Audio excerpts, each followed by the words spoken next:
Goeie, het is vreed en is de laatste dag op Oeral.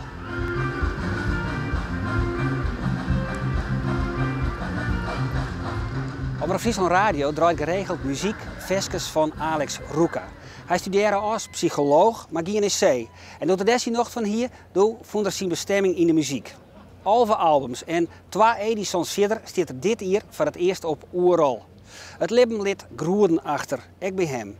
En op zijn nieuwste album, Gegroefd, zongt hij daarover. We lopen langs de straten, door de regen en de kou. Ik kan het niet meer stoppen, dat zoeken naar een vrouw. Wat is nou de diepste groef bij u in het leven? Nou, de diepste groef in mijn leven is 10 jaar terug dat mijn vrouw kwam te overlijden. Als er zoiets in je leven overkomt, dan doet dat zoveel met je dat je eigenlijk het spoor een beetje bijster binnen, kan je wel zeggen. Ja. Hallo, mevrouw, mag ik u wat vragen? Wat is eigenlijk de diepste groef in uw leven? Dat is het verongelukken van mijn broertje op zijn 21-jarige leeftijd. Ja. Soms moet je een lied schrijven voor je vriendin om haar bij je te houden.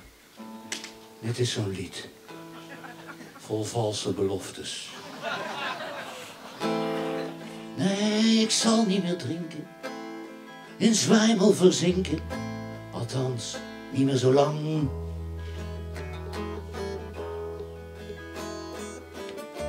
Niet meer nachten verdwijnen. Door de stad lopen deinen. Alleen ze nu en dan. Ik ben een jaar of 7 geleden van mijn vriendin weggegaan. Nadat ik meer dan 20 jaar met haar ben geweest. En dat heeft wel de zwaarste groef opgeleverd. Dat je dan afscheid neemt eigenlijk van een hele periode in je leven die heel waardevol is geweest. En dat gaat ook gepaard met schuldgevoel en met gevoelens van verraad. Dat heeft er heel erg diep ingehakt, veel dieper als ik ooit had kunnen vermoeden. En dat is afscheid nemen. Dat is denk ik bij alle mensen wel datgene wat de diepste groef geeft. Zo. Laat me nog schreeuwen, nog één keer schreeuwen, voordat ik achterover val. Het is zo mooi, het is zo vuil, het is zo hard, het is zo zacht. Je springt erop en het gooit je eraf. Laat me nog schreeuwen, nog één keer schreeuwen, voordat ik achterover val. In de modder, in de modder. Een vriend van mij die had een huisje in Achlem, maar er zat eigenlijk nooit iemand. Ik had toen destijds ook wel mijn gitaar zo bij me en daar ben ik ook wel zo flink beginnen te schreeuwen, omdat je daar in de stad kun je niet schreeuwen. Want dan val je mensen lastig, hè? Je buren of zo. Maar daar in dat huisje kon ik echt gaan schreeuwen. De tijd veegt me weg als een vlek van de muur. En ik denk dat daar ook wel ontdekt heb. Want ik schreef wel liedjes, maar dat waren van die mompelliedjes, weet je wel. Van die hele ingehouden mompelliedjes. Ik durfde eigenlijk niet goed te zingen. Ik was te bang voor, te verlegen. En daar in Achlem kon het me geen zak schelen, want niemand hoorde mij. En toen heb ik eigenlijk geleerd om hard te zingen, wat nog niet eens echt hard is bij mij. Maar om meer energie erachter te worden. Ja, dat zingen dat maakt het draaglijk. Op het moment dat je het kunt uiten, dat je het kunt sublimeren, zoals ze dat noemen in de psychologie. Hè? Je kunt van je ellende, van je verdriet of van je tekorten iets moois maken of iets waardevols maken. Op dat moment is er ook sprake van een zekere troost. Hè? En dat het zin heeft gehad, of zo, dat het betekenis heeft.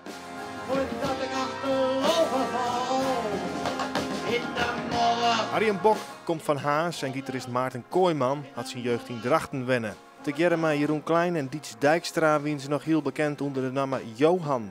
Alex Ruka gaat komend theaterseizoen met zijn deals Frieske begeleidingsband werd de theater zien. Laurens van der Akker speelt op Oeral het stuk Heimwee naar het Griep. De mensen hebben het erover, die vinden het leuk. Wij vragen hem, waar zou je nou graag in willen?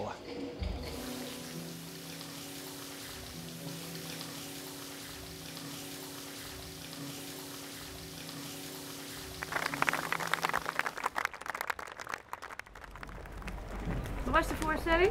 Leuk. Ja? Ja, ik vond het heel mooi. Ik vond het geweldig. Ja. Ik heb er enorm van genoten. Herkenbaar, gedeeltelijk en goed gespeeld. Prachtig. Ja. Ja, mooi.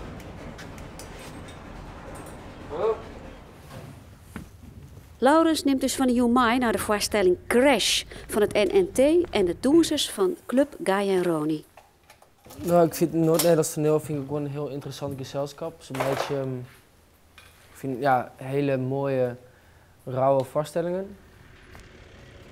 Yes. Hey. Ik heb er zin in. Tot joen. Tot joen. Hoi. Doeg. Dankjewel. Ja hoor. Dankjewel.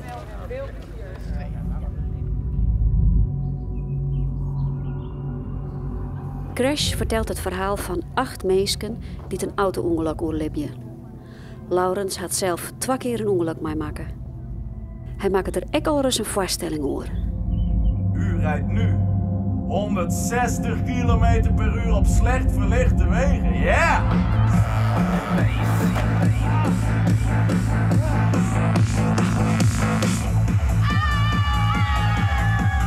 Ik ben de ander in de duisternis. Ik ben de onbekende. Ik kom u tegemoet. Ook met 160 km per uur. Ook stroomdronken. Ja!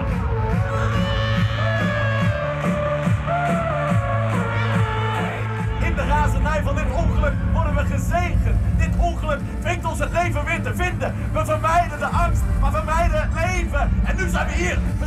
We zijn hier op zoek naar het leven. De pijn van het leven. De schok van de scherpte. Yeah, yeah, yeah!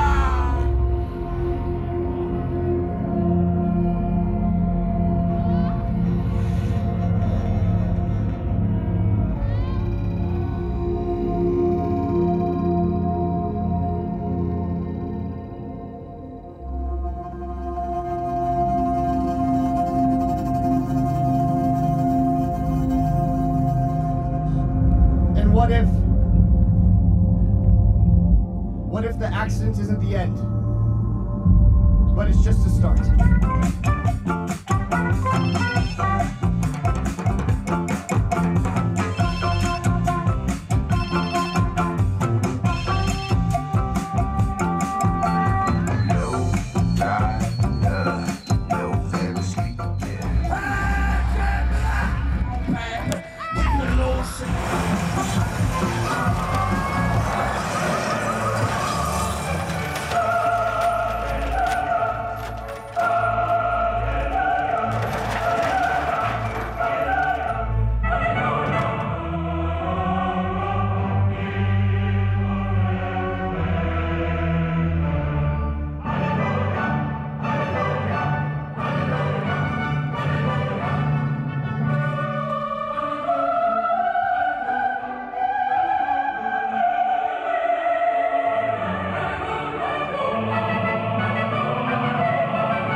Misschien is dit een doorwaadbare plek in de tijd waar we van de ene toekomst naar de andere kunnen waden.